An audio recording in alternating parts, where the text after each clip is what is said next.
Bonjour à tous, bienvenue sur la chaîne Le Goût des Lampes. Alors, dans une précédente vidéo, j'avais présenté la très puissante TrueNight Catapulte V6. Voici sa très petite sœur, la toute nouvelle Catapulte Mini. Tout de suite, je vous donne ses spécifications. Elle fonctionne avec une batterie de 3,7 V au format 18-350 de 1100 mAh. Sa luminosité maximum est de 680 lumens, son intensité maximum est de 89 600 candela et sa portée maximum est de 598 mètres. Elle a un mode turbo qui fait 680 lumens qui va durer 70 minutes, un mode high de 235 lumens qui va durer 80 minutes, un mode medium de 96 lumens qui va durer 4 heures, un mode low de 21 lumens qui va tenir 12 heures, un mode Firefly qui va durer 106 heures, et un mode strobe, beacon et SOS de 680 lumens. Elle est étanche à la norme IPX8, c'est-à-dire qu'elle résiste à une immersion de 2 mètres, elle est résistante aux chutes d'1,50 m et elle se recharge par un port USB-C et son poids est de 116 grammes avec la batterie. Elle arrive dans une boîte en carton épais, bien protégée par de la mousse. Au fond de la boîte, il y a une notice en 4 langues, mais pas en français malheureusement, une pochette qui contient une dragonne, 2 joints de rechange, un capuchon de rechange pour le port USB et son câble de charge USB-C. Alors, ceux qui s'intéressent vraiment aux spécifications des lampes, c'est-à-dire pas grand monde, remarqueront que cette catapulte mini a une intensité vraiment balèze. 89 600 candela, c'est assez énorme. En gros, ça veut dire que le faisceau sera très concentré et va porter très loin. Et si vous comparez par exemple avec la lampe Wuben D1 que j'ai présentée dans la précédente vidéo, qui elle a un faisceau très large, vous verrez une nette différence. La Wuben a nettement moins de candela. Bon, je ne vais pas réexpliquer en détail ce que sont les candela et les lumens, Google le fera bien mieux que moi. Ce qu'il faut juste savoir, c'est que cette minuscule lampe envoie à presque 600 mètres. Ça laisse rêveur. Et ce qui est drôle, c'est que dans la dernière vidéo, je disais qu'en général, les fabricants essayaient plus de faire des lampes qui portent loin plutôt que d'éclairer large.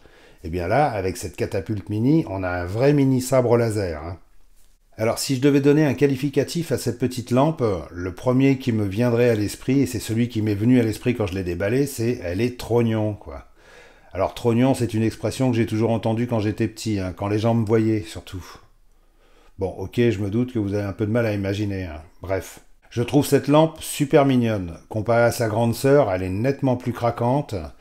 Les finitions sont vraiment très bonnes, comme toujours chez TrueNight.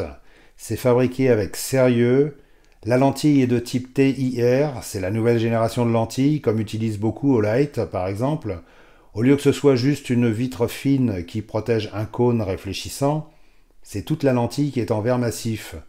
Enfin, je suppose que c'est du verre, ou alors un genre de plexiglas ou de résine, je ne sais pas trop. Quoi qu'il en soit, ça donne en général des faisceaux plus agréables à l'œil, avec des contours moins marqués, plus diffus. Avec cette catapulte mini, on en a un bon exemple, avec un point chaud très concentré et autour un halo qui n'a pas des bords nettes comme avec les optiques classiques. Et cette lentille TIR fait vraiment bien son boulot, parce qu'en toute honnêteté, je suis bluffé par la portée du faisceau.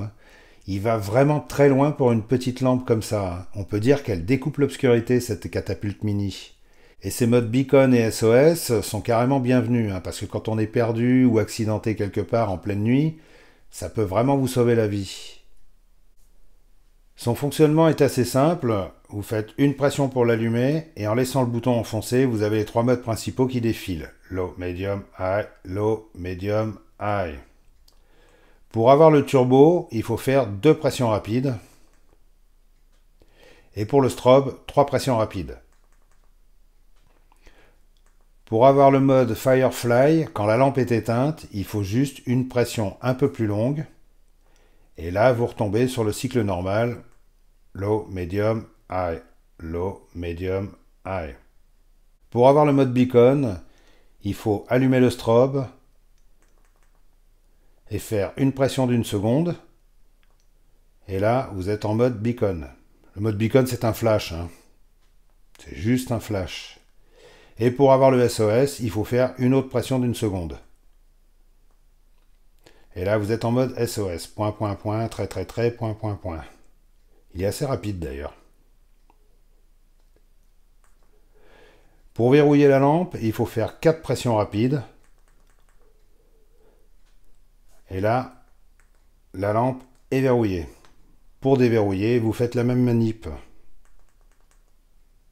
Et vous retombez sur le cycle normal.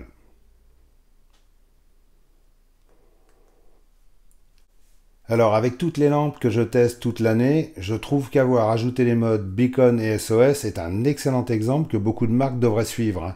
C'est assez rare sur les lampes en général. Mais quand vous êtes au fond d'un fossé plein de flotte, coincé toute la nuit dans votre bagnole en zone déserte et marécageuse en plein mois de décembre, comme ça m'est arrivé il y a quelques années, ou paumé en plein désert ou en montagne, si, ça arrive aussi, et que vous attendez un hélico, le mode Beacon associé au mode SOS rend beaucoup de service, surtout que ça pompe très peu sur la batterie, donc ça va durer des heures, voire des jours. Alors avec sa taille super réduite, est-ce qu'on pourrait la considérer comme une lampe d'essai, et pour quel usage? Bon, vu sa très longue portée et son faisceau très serré, je dirais qu'on pourrait la monter assez facilement sur un fusil de chasse ou une carabine, ou alors pour ceux qui ont besoin parfois d'éclairer avec précision des choses assez éloignées, elle est idéale.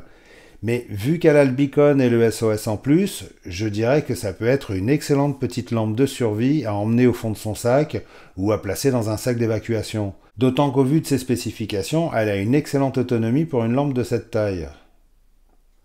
En ce qui me concerne, je la trouve très intéressante parce que parfois, dans certaines conditions de nuit, je préfère avoir une lampe qui n'arrose pas partout et qui porte loin.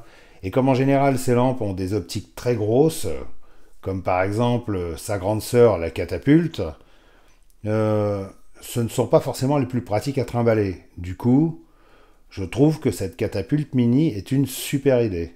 Et elle est vraiment mignonne en plus. Elle est chou, quoi. Voilà, j'en ai fini avec cette courte revue, j'espère qu'elle vous a intéressé. Si vous avez des questions, n'hésitez pas, je m'efforcerai d'y répondre. Donnez-moi votre avis sur cette petite lampe qui porte loin. Est-ce que vous la trouvez utile et à quel usage vous la destineriez? Votre avis m'intéresse. En tout cas, même si vous n'avez pas d'avis, n'hésitez pas à balancer un commentaire et un pouce bleu. Ça aide au référencement de la chaîne. Et sinon, n'hésitez pas à vous abonner et à activer la cloche. Et si vous souhaitez soutenir la chaîne, vous trouverez un lien vers mon compte Tipeee et l'endroit où trouver cette lampe dans la description sous la vidéo. J'ai encore quelques nouvelles lampes sympas à vous montrer. J'ai pris un peu de retard dans les vidéos parce que bon, mon travail recommence à redémarrer sérieusement. Il était temps, et puis c'est ce qui passe avant, quand même. Donc, ça devient un peu compliqué pour faire des vidéos, mais il faut que je m'y mette, voilà. En attendant, prenez soin de vous et restez dans la lumière. À bientôt.